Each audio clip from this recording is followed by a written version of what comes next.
नमस्कार दोस्तों, आज की तारीख है 14 नवंबर 2024 और हम आपके लिए लाए हैं हिमाचल प्रदेश के ताज़ा समाचार। लेकिन पहले एक सवाल, आप हिमाचल के किस खूबसूरत कोने से ये खबरें सुन रहे हैं? नीचे कमेंट करके जरूर बताएं। अब थोड़ी सी गंभीरता के साथ अगर आप हिमाचल के विकास, पर्यटन और सामाजिक क्षेत्र की हर छोटी बड़ी खबर से अपडेट रहना चाहते हैं, तो हमारे चैनल को सब्सक्राइब करें। जी हाँ, फटाफट सब्सक्राइब का बटन दबाएं और हमारे साथ जुड़े। और हाँ, अपडेट्स के लिए हमें फॉलो करना मत भूलिए। खबरें ताज़ा हो या मजेदार, हम हैं आपके साथ हर कदम। समाचार नंबर 1, सौर ऊर्जा परियोजनाओं के प्रोत्साहन के लिए come and install solar power projects पहल। हिमाचल प्रदेश में सौर ऊर्जा उत्पादन को बढ़ावा देने के लिए प्रदेश सरकार come and install solar power projects पहल पर कार्य कर रही है। इसका मुख्य उद्देश्य राज्य में निजी क्षेत्र में सौर ऊर्जा परियोजना स्थापित करने वाले युवाओं और उद्यमियों को प्रोत्साहित करना है। यह जानकारी मुख्यमंत्री सुखविंद्र सिंह सुक्खू ने आज यहां हिमाचल प्रदेश राज्य विद्युत बोर्ड लिमिटेड, ऊर्जा व अन्य संबंधित विभागों की बैठक की अध्यक्षता करते हुए दी। सुखविंद्र सिंह सुक्खू ने कहा कि come and install solar power projects पहल के तहत सौर ऊर्जा परियोजनाओं के आवेदन व प्रक्रियाओं पर त्वरित निर्णय लेने के निर्देश दिए गए हैं। आवेदकों की सुविधा के लिए सभी अड़चनों को समयबद्ध दूर किया जा रहा है और उन्हें हर संभव सहायता प्रदान की जा रही है। इस क्षेत्र में दक्षता को और अधिक बढ़ाया गया है। मुख्यमंत्री ने कहा कि प्रदेश को हरित ऊर्जा राज्य बनाने में सौर ऊर्जा परियोजनाओं की भूमिका अहम है। सौर ऊर्जा परियोजनाओं से क्षेत्र की आर्थिकी को संबल मिलता है और युवाओं के लिए रोजगार और स्वरोजगार के अवसर भी सृजित होते हैं। सौर ऊर्जा परियोजनाएं पारिस्थितिकीय संतुलन और पर्यावरण संरक्षण के लिए भी महत्वपूर्ण हैं। उन्होंने कहा कि प्रदेश में निजी क्षेत्र में कुल 300 मेगावाट क्षमता की ग्राउंड माउंटेड सौर ऊर्जा परियोजनाएं आवंटित की गई हैं, जिनमें से 62 मेगावाट क्षमता की परियोजनाएं स्थापित की जा चुकी हैं। सरकारी क्षेत्र में 32 मेगावाट क्षमता की सौर ऊर्जा परियोजना स्थापित की जा चुकी है और 15 मेगावाट क्षमता की परियोजना निर्माणाधीन है। मुख्यमंत्री ने हिमाचल प्रदेश राज्य विद्युत बोर्ड लिमिटेड के विभिन्न कार्यों की समीक्षा करते हुए बोर्ड का राजस्व व संसाधन बढ़ाने के लिए नवोन्मेषी प्रयास करने के निर्देश दिए। उन्होंने कहा कि अधिकारी विभिन्न परियोजनाओं में संसाधनों के सदुपयोग के साथ साथ उत्पादन क्षमता में सुधार के लिए सकारात्मक दृष्टिकोण के साथ सुझाव दें। सुखविंद्र सिंह सुक्खू ने विभिन्न उपक्रमों व परियोजनाओं से ऊर्जा की खरीद व व्यय संबंधित पहलुओं की विस्तृत जानकारी प्राप्त की। उन्होंने विद्युत की विवेकपूर्ण खरीद और संसाधनों के सदुपयोग पर विशेष बल दिया।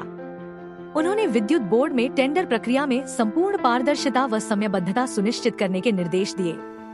उन्होंने मंडल और वृत्त स्तर पर होने वाले तकनीकी और वाणिज्यिक नुकसान के बारे में विस्तृत जानकारी ली और अधिकारियों को जरूरी दिशा निर्देश दिए।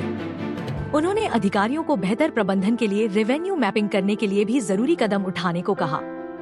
समाचार नंबर 2, राज्यपाल और मुख्यमंत्री ने हवलदार सुरेश कुमार की शहादत पर जताया शोक। राज्यपाल शिव प्रताप शुक्ल और मुख्यमंत्री सुखविंद्र सिंह सुक्खू ने 18 डोगरा रेजिमेंट के हवलदार सुरेश कुमार की शहादत पर शोक व्यक्त किया है। जिला मंडी के तहसील सदर के बग्गी तुंगल गांव के निवासी हवलदार सुरेश कुमार ने लेह लद्दाख में देश की सेवा करते हुए सर्वोच्च बलिदान दिया है। शोक संतप्त परिजनों के प्रति अपनी संवेदनाएं व्यक्त करते हुए राज्यपाल ने कहा कि हवलदार सुरेश कुमार के सर्वोच्च बलिदान को राष्ट्र सदैव याद रखेगा और वह सभी के लिए प्रेरणा स्रोत रहेंगे। मुख्यमंत्री ने कहा कि शोक की इस घड़ी में पूरा राज्य शोक संतप्त परिवार के सदस्यों के साथ खड़ा है। उन्होंने कहा कि सुरेश कुमार के अदम्य साहस और बलिदान को कृतज्ञ राष्ट्र हमेशा याद रखेगा। मुख्यमंत्री ने ईश्वर से दिवंगत आत्मा की शांति और शोक संतप्त परिवार को इस अपूरणीय क्षति को सहन करने की प्रार्थना की है।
समाचार नंबर 3। रोहड़ू की शिव्या ने 2 साल से भी कम उम्र में बना डाला नया वर्ल्ड रिकॉर्ड। शिमला के रोहड़ू के अंद्रेवठी गांव की रहने वाली शिव्या बालनाटा ने नया कीर्तिमान रच दिया है। शिव्या बालनाटा ने केवल 1 साल, 11 महीने और 20 दिन की छोटी सी उम्र में उन्होंने 40 देशों के झंडों और उनकी राजधानियों की पहचान सिर्फ 1 मिनट 45 सेकंड में की। यह असाधारण उपलब्धि को आधिकारिक तौर पर विश्व रिकॉर्ड बुक द्वारा मान्यता दी गई है।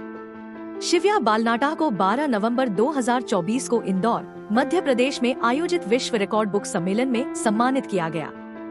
शिव्या की इस विश्व रिकॉर्ड की यात्रा बहुत जल्दी शुरू हो गई थी। उनके माता पिता ने उनकी सहज जिज्ञासा और तेज बुद्धि को पहचानते हुए उन्हें झंडों और राजधानियों की दुनिया से परिचित कराया। एक मजेदार सीखने की गतिविधि के रूप में शुरू हुआ, यह जल्द ही एक जुनून में बदल गया, क्योंकि शिव्या ने जानकारी को याद रखने और याद करने की अद्भुत क्षमता प्रदर्शित की। उनके समर्पण और लगातार अभ्यास, साथ ही उनके माता पिता के अटूट समर्थन ने इस उल्लेखनीय उपलब्धि को हासिल किया। बता दें कि यह शिव्या की पहली मान्यता नहीं है। इस साल की शुरुआत में उन्हें आकृतियों, वस्तुओं, जानवरों और मानवीय भावनाओं की पहचान करने सहित असाधारण संज्ञानात्मक क्षमताओं का प्रदर्शन करने के लिए प्रतिष्ठित केवल 1 साल 6 महीने की आयु में IBR अचीवर खिताब से सम्मानित किया गया था। उनका हालिया विश्व रिकॉर्ड उनकी एक बाल प्रतिभा के रूप में अपनी स्थिति को और मजबूत करता है। शिव्या की कहानी माता पिता और शिक्षकों के लिए एक प्रेरणा है। यह प्रारंभिक बचपन शिक्षा के महत्व और हर बच्चे में निहित क्षमता को उजागर करती है। उनकी जिज्ञासा को पोषित करके और उन्हें उत्तेजक सीखने के अनुभव प्रदान करके हम उनकी पूरी क्षमता को अनलॉक कर सकते हैं। जैसे जैसे शिव्या बढ़ती और सीखती जाती है, दुनिया उनकी अगली उपलब्धि का बेसब्री से इंतजार कर रही है।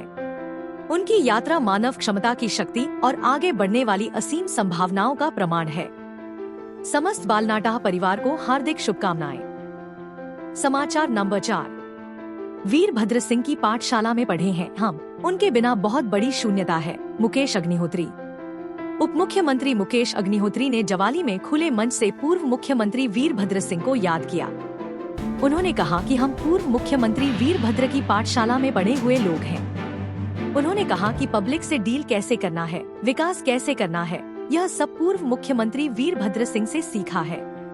आज वह हमारे बीच में नहीं है तो बहुत बड़ी शून्यता है। उन्होंने कहा कि आज हिमाचल उनकी देन है।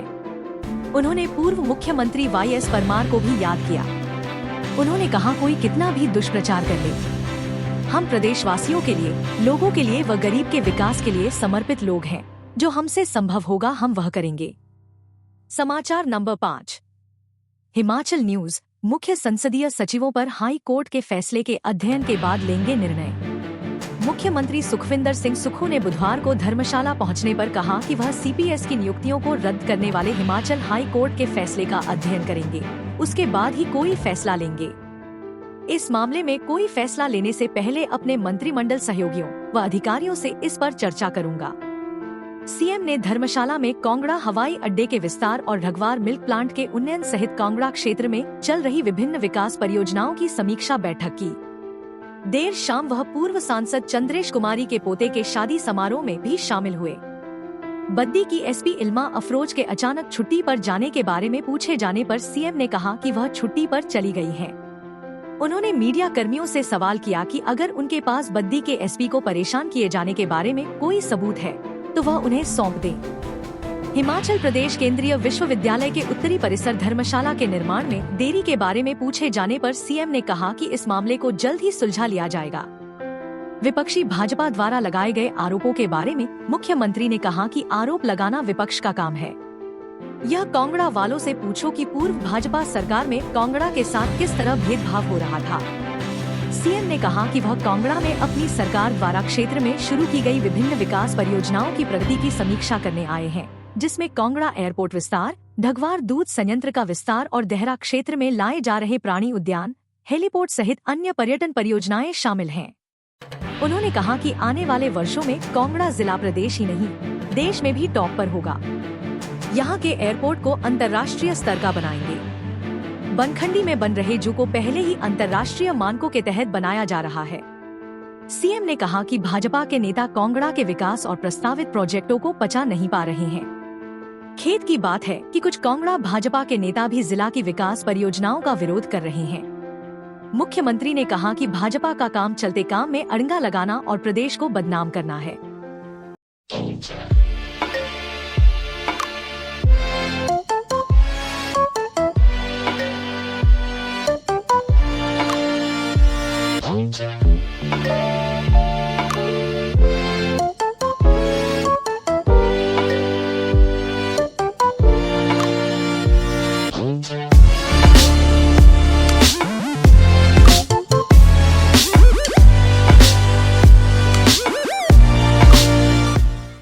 समाचार नंबर 6। फैसले के खिलाफ सुप्रीम कोर्ट जाएंगे, एडवोकेट जनरल बोले, जजमेंट में नहीं दिखे सरकार के तर्क। मुख्य संसदीय सचिवों पर हिमाचल हाई कोर्ट से फैसला आने के बाद राज्य सरकार के एडवोकेट जनरल अनूप रतन ने कहा है कि हम इस फैसले को सुप्रीम कोर्ट में चुनौती देंगे। एडवोकेट जनरल ने कहा कि हिमाचल हाई कोर्ट के फैसले के बाद अब सीपीएस जैसा कोई पद एग्जिस्ट नहीं करता, क्योंकि यह प्रावधान 2006 के एक्ट के अलावा कहीं नहीं है। इस एक्ट को ही कोर्ट में निरस्त कर दिया है। सुनवाई के दौरान राज्य सरकार की तरफ से 2 तर्क रखे गए थे। पहला तर्क था कि असम का केस हिमाचल से डिफरेंट है, क्योंकि हिमाचल सरकार का कानून असम से अलग है। यहाँ सीपीएस को कैबिनेट मंत्रियों के बराबर की सुविधा नहीं थी। दूसरा तर्क यह था कि इस केस में याचिकाकर्ता बने भाजपा विधायक सतपाल सिंह सत्ती और सुखराम चौधरी भी 2006 के इस कानून के बाद ही मुख्य संसदीय सचिव बने थे। इस कानून को विधानसभा ने सर्वसम्मत तरीके से पास किया था, जिसमें दोनों दलों की सहमति थी, लेकिन ये तर्क जजमेंट में नहीं दिखे। रिकवरी या डिसक्वालिफिकेशन से संबंधित सवाल पर एडवोकेट जनरल ने कहा कि रिकवरी का कोई सवाल ही नहीं है, क्योंकि जजमेंट में ऐसा कुछ नहीं है। जहां तक डिसक्वालिफिकेशन का सवाल है, तो इस बारे में इलेक्शन कमीशन ऑफ इंडिया एक अन्य केस में फैसला दे चुका है। उसकी कॉपी भी उनके पास है। उन्होंने कहा कि हम संविधान के अनुरूप सभी विकल्पों पर काम करेंगे। समाचार नंबर 7। शिकारी देवी मंदिर की यात्रा पर रोक, प्रशासन ने जारी किए निर्देश, अब अगले साल होंगे दर्शन। मंडी जिला के प्रसिद्ध धार्मिक स्थल माता शिकारी के कपाट श्रद्धालुओं के लिए सर्दियों को देखते हुए पूर्णतया बंद कर दिए हैं। माता शिकारी में मौसम सर्द होने के चलते कभी भी माता शिकारी की पहाड़ियों में बर्फबारी हो सकती है, जिसे देखते हुए प्रशासन ने शिकारी माता मंदिर की यात्रा पर रोक लगा दी है। इसे लेकर मंगलवार को एसडीएम थुनाग रमेश कुमार की अध्यक्षता में बैठक हुई। एसडीएम थुनाग रमेश कुमार ने बताया कि ऊंचाई वाले बर्फीले क्षेत्रों में स्थित शिकारी माता मंदिर की पहाड़ियों में नवंबर व दिसंबर में भारी बर्फबारी होने की आशंका रहती है। इसलिए शिकारी माता मंदिर के कपाट 15 नवंबर से बंद करते हुए इस यात्रा पर रोक लगा दी गई है। किसी भी आपातकालीन स्थिति की जानकारी पुलिस थाना जंजैहली के दूरभाष नंबर 0190725670 पर संपर्क कर सकते हैं। बैठक में शिकारी माता मंदिर कमेटी के सदस्य गुलजारी लाल, दीवान, कमलचंद, नरेंद्र, तिलक, मोहन सिंह, हरि सिंह, इंदर सिंह व अन्य लोग मौजूद रहे। प्रदेश में कल से बदलेगा मौसम, बर्फबारी के आसार। हिमाचल में शुक्रवार से मौसम बदलने की संभावना है। आगामी 48 घंटे तक बारिश और बर्फबारी की आशंका बनी रहेगी। लाहौल स्पीति, चंबा, कांगड़ा और कुल्लू में गुरुवार देर शाम से मौसम में बदलाव शुरू होगा है। मौसम विभाग के अनुसार 3 दिनों तक राज्य के कई हिस्सों में न्यूनतम और अधिकतम तापमान में बदलाव होने की कोई संभावना नहीं है। इसके अलावा कई हिस्सों में कोहरा छाए रहने की भी संभावना जताई गई है। बिलासपुर, मंडी और हमीरपुर में घना कोहरा छाया रहेगा। समाचार नंबर 8। अब बिलासपुर में आइलैंड टूरिज्म की तैयारी, गोबिंद सागर झील में अंडमान निकोबार की तर्ज पर प्रयास। बिलासपुर जिले में स्थित गोबिंद सागर झील को पर्यटन का प्रमुख केंद्र बनाने के उद्देश्य से अंडमान निकोबार द्वीप समूह की तर्ज पर आइलैंड टूरिज्म विकसित करने की तैयारी चल रही है।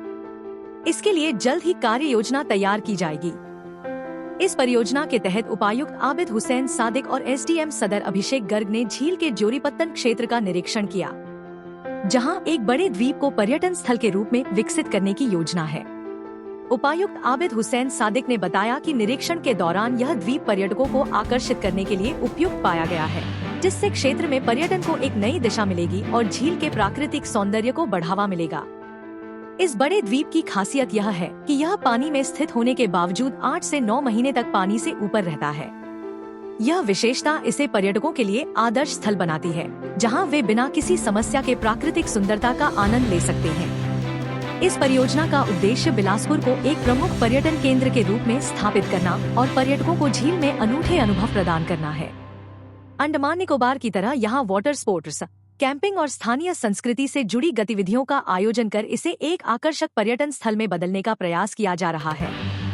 ज्योरिपत्तन क्षेत्र में इको फ्रेंडली कैंपिंग साइट्स विकसित की जाएंगी, जहां पर्यटक रात में बोनफायर और स्थानीय संगीत का आनंद ले सकेंगे।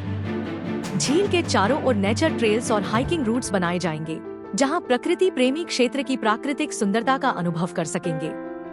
उपायुक्त के अनुसार स्थानीय संस्कृति व व्यंजनों को बढ़ावा देने के लिए फूड और कल्चरल फेस्टिवल का आयोजन किया जाएगा, जिसमें स्थानीय कलाकारों द्वारा पारंपरिक नृत्य, संगीत व नाटक प्रस्तुत किए जाएंगे।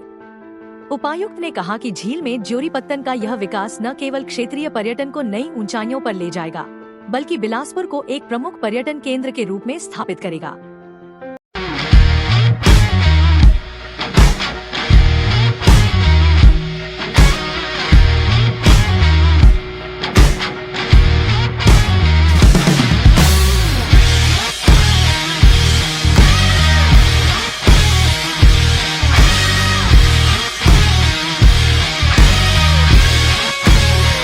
समाचार नंबर 9।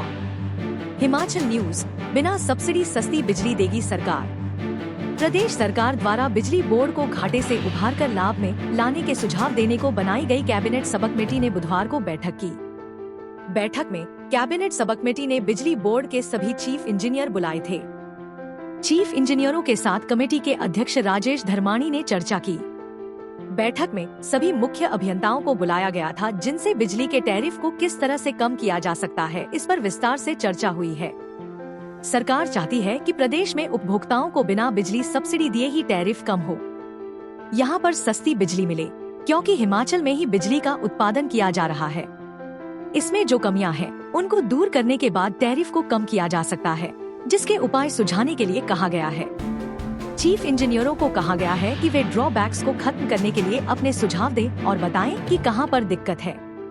इन उपायों को अपनाकर उपभोक्ताओं का बिजली टैरिफ कैसे कम किया जा सकता है, इस पर बताने को कहा गया है। कुछ मामलों में उनसे चर्चा भी हुई है, जिस पर जल्दी ही निर्णय भी लिए जाएंगे। हिमाचल प्रदेश में उद्योगपतियों को भी सस्ती बिजली दी जा सके, इस पर भी सुझाव मांगे हैं। सरकार चाहती है कि पंजाब, हरियाणा व उत्तराखंड की सस्ती दरों पर हिमाचल में बिजली दी जाएगी। खासकर पीक लोड आवर्स में बिजली का ज्यादा खर्च होता है और इसको कम करने की दृष्टि से हिमाचल में सोलर पावर का उत्पादन ज्यादा मात्रा में करने की सोची जा रही है। इसके लिए पावर कारपोरेशन को नए प्रोजेक्ट बनाने को कहा गया है, जिसने मैदानी इलाकों में ऐसे प्रोजेक्टों पर काम भी शुरू कर दिया है। बिजली सस्ती करने पर चर्चा। हिमाचल में उपभोक्ताओं को सस्ती बिजली केवल सरकार द्वारा दी जाने वाली सब्सिडी पर ही आधारित है। इस सब्सिडी को सरकार बंद करना चाहती है और यह चाहती है कि उपभोक्ताओं को दी जाने वाली बिजली पहले से ही सस्ती हो, ताकि सब्सिडी देने की जरूरत ही न रहे। ऐसे में कैबिनेट सब कमेटी ने चीफ इंजीनियर्स के साथ विस्तार से चर्चा की है और आने वाले दिनों में बड़े फैसले लिए जा सकते हैं। समाचार नंबर 10। शिमला में 1 किलो चरस पकड़ी, पुलिस ने ठियोग और झाकड़ी में धरे तस्कर, शुरू की छानबीन। शिमला पुलिस की नशा माफिया के खिलाफ लगातार कार्रवाई जारी है। शिमला पुलिस ने 2 अलग अलग मामलों में 1 किलो 134 ग्राम चरस की खेप के साथ 2 लोगों को पकड़ा है। स्पेशल सेल की टीम ने पुलिस थाना ठियोग के तहत एक तस्कर को 1 किलो से अधिक चरस के साथ गिरफ्तार किया है। इसके अलावा एक अन्य मामले में पुलिस थाना झाकड़ी की टीम ने एक व्यक्ति के पास से 61 ग्राम चरस बरामद की है। ठियोग उपमंडल के घून में शिमला पुलिस के स्पेशल सेल की टीम ने 1 किलो 73 ग्राम चरस के साथ एक व्यक्ति को गिरफ्तार किया है। स्पेशल सेल की टीम ने घून इलाके में गश्त के दौरान गुप्त सूचना पर कार्रवाई करते हुए एक व्यक्ति जो घून से बनाड़ी रोड की तरफ आ रहा था। पुलिस ने घून स्कूल से लगभग 100 मीटर दूरी पर व्यक्ति टीम को देखकर घबरा गया और भागने की कोशिश करने लगा। इस दौरान पुलिस की टीम ने आरोपी को दबोच लिया। व्यक्ति की तलाशी के दौरान आरोपी के कब्जे से 1 किलो 73.77 ग्राम चरस बरामद की है। आरोपी की पहचान अक्षय निवासी घुन, तहसील ठियोग के रूप में हुई है। वहीं दूसरे में मामले में झाकड़ी थाने की टीम ने गश्त के दौरान एक व्यक्ति से 61 ग्राम चरस बरामद की है। आरोपी की पहचान राज बहादुर निवासी किफनी जिला शिमला के रूप में हुई है। एसपी शिमला संजीव गांधी का कहना है कि पुलिस ने दोनों आरोपियों के खिलाफ केस दर्ज कर जांच शुरू कर दी है। समाचार नंबर 11। धर्मशाला में बोले सीएम सुक्खू, कांगड़ा को पर्यटन राजधानी बनाने में एयरपोर्ट का बड़ा रोल। मुख्यमंत्री सुखविंदर सिंह सुक्खू ने कहा कि कांगड़ा को प्रदेश की पर्यटन राजधानी बनाने के लिए निरंतर प्रयास किए जा रहे हैं। इस दिशा में कार्यान्वित होने वाले मुख्य सेक्टरों जैसे बनखंडी में बनने वाले जू, पौंग झील में विकसित होने वाली वाटर स्पोर्ट्स एक्टिविटीज, कांगड़ा हवाई अड्डे का विस्तार और ढगवार में स्थापित हो रहे अत्याधुनिक मिल्क प्लांट की प्रगति को वह स्वयं निरंतर मॉनिटर करेंगे। मुख्यमंत्री बुधवार को धर्मशाला में मिनी सचिवालय के सभागार में विभिन्न विभागों की योजनाओं की प्रगति के लिए आयोजित समीक्षा बैठक की अध्यक्षता करते हुए बोल रहे थे। उन्होंने कहा कि कांगड़ा हवाई पट्टी के विस्तारीकरण की योजना कांगड़ा को प्रदेश की पर्यटन राजधानी बनाने में अत्यंत महत्वपूर्ण भूमिका निभाने वाली है। मौजूदा समय में कांगड़ा हवाई अड्डे की हवाई पट्टी की लंबाई 1376 मीटर ही है। योजना के मुताबिक हवाई पट्टी को 3010 मीटर लंबा बनाना जाना है, ताकि बड़े विमान भी यहां लैंडिंग व उड़ान भर सकें। विस्तार की इस योजना को जमीन पर उतरने के लिए 8 पंचायतों के 14 राजस्व गांवों के तहत आने वाली जमीन का अधिग्रहण किया जा रहा है। हवाई अड्डे के विस्तार के लिए विस्थापितों को दिए जाने वाले मुआवजे की प्रक्रिया प्रगति पर है। उन्होंने कहा कि दिसंबर तक 50% मुआवजे की राशि को वितरित कर दिया जाएगा। बैठक में मंत्री यादविंदर गोमा, RS बाली, केवल सिंह पठानिया, किशोरी लाल, सुनील शर्मा बिट्टू, विधायक नीरज नैयर, गोकुल बुटेल, अजय महाजन, उपायुक्त हेमराज बैरवा, SP शालिनी अग्रहोत्री व SP अशोक रतन आदि अधिकारी भी मौजूद रहे। 4 लेन के साथ पालमपुर में जल्द बनेगा हेलीपोर्ट। मुख्यमंत्री ने कहा कि कांगड़ा जिला में सड़कों के 4 लेनिंग के कार्य चल रहे हैं। उन्होंने कहा कि प्रशासन वे साइड एमेनिटीज, राजमार्ग किनारे विकसित होने वाली सुविधाएं विकसित करने की दिशा में भी कार्य योजना बनाने को प्राथमिकता दे। सीएम ने कहा कि पालमपुर में विकसित होने वाले हेलीपोर्ट का कार्य जल्द शुरू किया जा रहा है। इनके निर्माण पर 13 करोड़ रुपए की राशि खर्च होगी। ढगवार में गाय भैंस का दूध अलग अलग रहेगा। मुख्यमंत्री ने कांगड़ा जिला के ढगवार में निर्मित होने वाले अत्याधुनिक मिल्क प्लांट की भी समीक्षा की। उन्होंने कहा कि 225 करोड़ से अधिक की राशि से बनने वाले इस मिल्क प्लांट में विभिन्न तरह के उत्पाद तैयार किए जाएंगे। दूध के संग्रहण के लिए 247 सहकारी समितियों का गठन कर लिया गया है। उन्होंने निर्देश देते हुए कहा कि इस बात का ध्यान रखा जाए कि गाय और भैंस के दूध का अलग अलग संग्रहण किया जाए।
समाचार नंबर 12। परिवहन निदेशक को सौंपे अदालती आदेश, प्राइवेट बस ऑपरेटर बोले। प्राइवेट बस ऑपरेटरों ने परिवहन निदेशक को एक बार फिर से पत्र लिखकर आगाह किया है कि वह अदालत के पुराने आदेशों को अमली जामा पहनाए। उन्होंने कहा कि यदि ऐसा नहीं होता है तो वह अवमानना का मामला हाई कोर्ट में दायर करेंगे, जिसकी जिम्मेदारी परिवहन विभाग की होगी। बीते मंगलवार को अपने मुद्दों को लेकर उन्होंने परिवहन निदेशक के साथ बैठक की थी और बुधवार को एक पत्र अदालत के आदेशों के साथ परिवहन निदेशक को दिया है। इसमें हाई कोर्ट के पुराने आदेशों का जिक्र किया है, जिसके तहत HRTC JNNURM की बसों को क्लस्टर से बाहर नहीं चला सकती है। प्राइवेट बस ऑपरेटर संघ के महासचिव रमेश कमल ने कहा कि हाई कोर्ट ने पहले ही स्पष्ट कर दिया है कि मिशन के तहत आई बसों को क्लस्टर से बाहर नहीं चलाया जा सकता है, जबकि HRTC इन बसों को प्रदेश से बाहर के रूटों पर भेज रही है। ऐसा नहीं होना चाहिए और इस पर तुरंत रोक लगाई जानी चाहिए। वैसे इस मामले में HRTC के अफसरों से भी मंगलवार को बैठक में चर्चा हो चुकी है और अब परिवहन निदेशक पर और दबाव बनाया है, क्योंकि उन्होंने 10 दिन बाद दोबारा से बैठक बुलाने की बात कही है। लिहाजा प्राइवेट बस ऑपरेटर मुखर हो चुके हैं। इन्होंने साफ चेतावनी दी है कि यदि इस मामले में त्वरित कार्रवाई नहीं हुई तो वह संघर्ष से भी पीछे नहीं हटेंगे, क्योंकि प्राइवेट बस ऑपरेटरों को नुकसान हो रहा है। उन्होंने HRTC को अस्थायी परमिट देने से भी मना किया है और कहा है कि वह भी कानूनन नहीं होगा, क्योंकि उसमें भी पहले ही कोर्ट के आदेश आ चुके हैं। समाचार नंबर 13। CCTV कैमरों से लैस होगा बिलासपुर, शहर में इंस्टॉल किए जाएंगे 335 उपकरण। बिलासपुर हिमाचल प्रदेश का पहला ऐसा शहर बन जाएगा जो 100% CCTV कैमरों से लैस होगा। शहर के सभी मुख्य चौक चौराहों, सार्वजनिक स्थानों और नशा कारोबार के लिहाज से संवेदनशील स्थानों पर CCTV कैमरे लगेंगे। इस प्रोजेक्ट के लिए जिला प्रशासन ने DFFT से 2.63 करोड़ रुपए का बजट मंजूर किया है। शहर में 85 लोकेशन चिन्हित की गई हैं, जहां तीसरी आंख का पहरा लगेगा। पूरे शहर में कुल 335 CCTV कैमरा लगेंगे, जिसमें 295 CCTV, 31 NPR और 9 PTZ कैमरा शामिल हैं। इन कैमरों से संदिग्ध गतिविधियों पर पैनी नजर रखी जाएगी। पुलिस अधीक्षक कार्यालय में कमांड एंड कंट्रोल रूम स्थापित किया जा रहा है, जहां से शहर के सभी सार्वजनिक स्थल व चौक चौराहों पर 24 घंटे के लिए तीसरा आंख का पहरा रहेगा। पुलिस प्रशासन ने शहर में CCTV कैमरों को लगाने के लिए लोकेशंस फाइनल कर ली हैं, लेकिन अभी फाइनल सर्वे किया जाना बाकी है। जल्द ही चामुंडा कारपोरेशन के जरिए यह सर्वे करवाया जाएगा, जिसकी रिपोर्ट तैयार होने के बाद अगली कार्य योजना को अंतिम रूप दिया जाएगा। दिसंबर से शहर को कैमरों से लैस करने की कवायद आरंभ कर दी जाएगी। HDM नशे के सौदागरों पर शिकंजा। पिछले दिनों शिमला में आयोजित DC व SP कॉन्फ्रेंस में बिलासपुर के उपायुक्त आबिद हुसैन सादिक ने शहर को कैमरों से लैस करने की योजना पर प्रेजेंटेशन दी है। उपायुक्त ने मुख्यमंत्री के समक्ष प्रोजेक्ट प्लान रखा, जिसमें नशा तस्करी की निगरानी के लिए बिलासपुर शहर में CCTV कैमरे लगाए जाएंगे, जिसके लिए DMFT फंड से 2.63 करोड़ का बजट मंजूर किया है। प्रेजेंटेशन में उपायुक्त ने बताया कि बिलासपुर प्रदेश का पहला ऐसा शहर बन जाएगा जो कि 100% कैमरों से लैस होगा। समाचार number 14। Deputy CM Mukesh Agnihotri बोले, विकास की राह पर दौड़ रहा हिमाचल। हिमाचल प्रदेश सरकार विकास की तरफ अग्रसर है तथा नए आयाम स्थापित किए जा रहे हैं। यह बात उप मुख्यमंत्री मुकेश अग्निहोत्री ने विधानसभा क्षेत्र जवाली के अधीन नक्की में 3 करोड़ की लागत से निर्मित विश्राम गृह का लोकार्पण करने के उपरांत कही। मुकेश अग्निहोत्री ने कहा कि हिमाचल पथ परिवहन निगम में कर्मियों को ओवरटाइम का 100 करोड़ जल्द दिया जाएगा। उन्होंने कहा कि सरकार डीजल की 250 बसें व इलेक्ट्रिक बसें खरीद रही है। इसके साथ ही कोऑपरेटिव सोसाइटीज को कंप्यूटराइज्ड किया जा रहा है। जल्द ही इन सभी को ऑनलाइन किया जाएगा। उप मुख्यमंत्री मुकेश अग्निहोत्री ने कहा कि जल्द ही प्रदेश सरकार ने चुनावों से पहले 10 गारंटियां दी थी, जिनमें से 5 गारंटियों को पूरा कर दिया गया है तथा चरणबद्ध तरीके से अन्य गारंटियों को भी पूरा किया जाएगा। उन्होंने कहा कि अब जनता की समस्याओं को घरद्वार सुनकर उनका हल किया जा रहा है। जनता कांग्रेस कार्यकाल से खुश है। इससे पहले उनका जवाली में पहुंचने पर फूल मालाओं के साथ जोरदार स्वागत किया गया।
समाचार नंबर 15। एक बार फिर मंत्रिमंडल विस्तार पर शुरू हुई चर्चा। हिमाचल में मुख्य संसदीय सचिवों पर कोर्ट के फैसले के बाद अब बात भविष्य की हो रही है। शक्तियां गंवाने वाले 6 CPS आगामी 3 साल तक सरकार में क्या भूमिका निभाएंगे? राजनीतिक गलियारों में यह विषय बड़ी बहस में बदल गया है। हिमाचल सरकार में 12 मंत्रियों के लिए जगह है और मुख्यमंत्री समेत 11 मंत्री इस समय सरकार में हैं। मंत्रियों के अलावा एक पद मुख्य सचेतक का भी है। ऐसे में CPS की शक्तियां छिन जाने के बाद मंत्रिमंडल में संभावनाएं बदल रही हैं। बीते दिनों मुख्यमंत्री ने 6 वरिष्ठ मंत्रियों के साथ बैठक की थी और इस दौरान मंत्रिमंडल में खाली चल रहे एक पद मुख्य सचेतक समेत विभागों और निगमों में ताजपोशी को लेकर बातचीत की थी। हालांकि उस समय उच्च न्यायालय का फैसला नहीं आया था, लेकिन अब हालात बदल गए हैं। अब 6 CPS के साथ ज्वालामुखी के विधायक संजय रतन भी इकलौते मंत्री पद के लिए कतार में हैं। कांग्रेस के राष्ट्रीय अध्यक्ष मल्लिकार्जुन खड़गे ने प्रदेश कार्यकारिणी को भंग कर दिया है और साथ ही एक व्यक्ति एक पद की व्यवस्था को लागू करने के आदेश दिए हैं। कांग्रेस प्रदेशाध्यक्ष प्रतिभा सिंह नई टीम बनाने को लेकर संतुलन साधने में लगी है। कांगड़ा में मुख्य सचेतक पद के बड़े दावेदार माने जा रहे संजय रतन पर सरकार भरोसा जताती है तो मंत्रिपद मंडी के हिस्से में जा सकता है। हालांकि अंतिम फैसला कांग्रेस हाईकमान की मर्जी से होगा। कांगड़ा और मंडी से संतुलन की आस। अर्की विधानसभा क्षेत्र से संजय अवस्थी, दून से रामकुमार, रोहडू से मोहन लाल ब्राक्टा, पालमपुर से आशीष बुटेल, बैजनाथ से किशोरी लाल और कुल्लू से सुंदर ठाकुर अब CPS नहीं रहे हैं। राज्य सरकार को मंत्रिमंडल में एक ही पद भरना है और इसमें कांगड़ा या मंडी को तवज्जो दी जाती है तो कुल्लू से सुंदर सिंह ठाकुर, पालमपुर से आशीष बुटेल और बैजनाथ से किशोरी लाल में से किसी एक के नाम पर सहमति बन सकती है। दरअसल प्रदेश सरकार के मंत्रिमंडल में इस समय सबसे ज्यादा पद शिमला संसदीय क्षेत्र में ही बांटे गए हैं। प्रदेश सरकार के 5 मंत्री शिमला संसदीय क्षेत्र से ही हैं। मुख्यमंत्री, उप मुख्यमंत्री समेत 3 मंत्री हमीरपुर संसदीय क्षेत्र है, जबकि कांगड़ा से 2 मंत्री हैं। मंडी संसदीय क्षेत्र के किन्नौर से एक ही मंत्री मौजूदा राज्य सरकार के मंत्रिमंडल में शामिल हैं। जिन 6 संसदीय सचिवों की शक्तियां छीनी गई हैं, उनमें से 3 शिमला संसदीय क्षेत्र से ही हैं। समाचार नंबर 16। अपार ID में सुरक्षित रहेंगे छात्रों के दस्तावेज। शिक्षा विभाग ने प्रदेश के सरकारी व निजी स्कूलों के शिक्षकों को छात्रों की अपार ID बनाने के निर्देश दिए हैं। इसमें छात्रों के सभी दस्तावेज सुरक्षित रखे जा सकेंगे। ID बनने पर छात्र को देश के किसी भी कोने में तलाश किया जा सकेगा। इससे स्कूलों में छात्रों के ड्रॉप आउट को खत्म करने में भी मदद मिलेगी। अपार ID बनने के बाद छात्र देश भर में किसी भी स्कूल में शिक्षा ग्रहण करेगा, उसकी ID वही रहेगी। इस योजना का छात्रों व स्कूलों दोनों को ही आने वाले समय में फायदा मिलेगा। सरकारी स्कूलों को इसके लिए बजट भी जारी किया गया है। बता दें कि एक देश एक छात्र योजना को लागू करने के लिए छात्रों की अपार ID बनाई जा रही है। इसे डिजी लॉकर से जोड़ा जाएगा। इसमें स्टूडेंट्स सभी दस्तावेज सुरक्षित रख सकेंगे। देश के सभी छात्रों के लिए केंद्रीय शिक्षा मंत्रालय की ओर से अपार कार्ड को लॉन्च किया गया है। अपार कार्ड का पूरा नाम ऑटोमेटेड परमानेंट अकादमिक अकाउंट रजिस्ट्री है। शिक्षा विभाग ने सरकारी व निजी स्कूलों के सभी शिक्षकों को निर्देश दिए हैं कि वह ID बनाते समय छात्र से संबंधित सभी विवरण ध्यानपूर्वक भरें। इसमें छात्र के माता पिता का नाम, कक्षा, पिछली कक्षा का रिजल्ट और बच्चे की व्यक्तिगत जानकारियां शामिल रहेंगी। अपार कार्ड बनवाने के लिए ऑनलाइन माध्यम से आवेदन करना होता है। अपार कार्ड को ही one nation one student ID के नाम से भी जाना जाता है। HDM ड्रॉप आउट खत्म करने में मिलेगी मदद। नवीन शर्मा, उपनिदेशक गुणवत्ता एवं नियंत्रण तथा जिला परियोजना अधिकारी डाइट गौना करौर हमीरपुर ने बताया कि सरकारी व निजी स्कूलों के शिक्षकों को छात्रों की अपार ID बनाने के निर्देश दिए गए हैं। इसमें छात्रों के सभी दस्तावेज सुरक्षित रखे जा सकेंगे। इससे ड्रॉप आउट को खत्म करने में भी मदद मिलेगी। हम अपने राज्य के विकास में योगदान देने में गर्व महसूस करते हैं और हमें उम्मीद है आने वाले दिनों में हमें और भी अच्छी खबरें मिलेंगी। इन खबरों को अधिक लोगों तक पहुंचने के लिए कृपया हमारा कंटेंट शेयर करें, साथ ही हमारे चैनल को सब्सक्राइब करें और अपडेट के लिए हमें फॉलो करें। अपने विचारों को कमेंट में शेयर करना ना भूलें। आपका सहयोग हमें और भी बेहतर काम करने में मदद करेगा। धन्यवाद।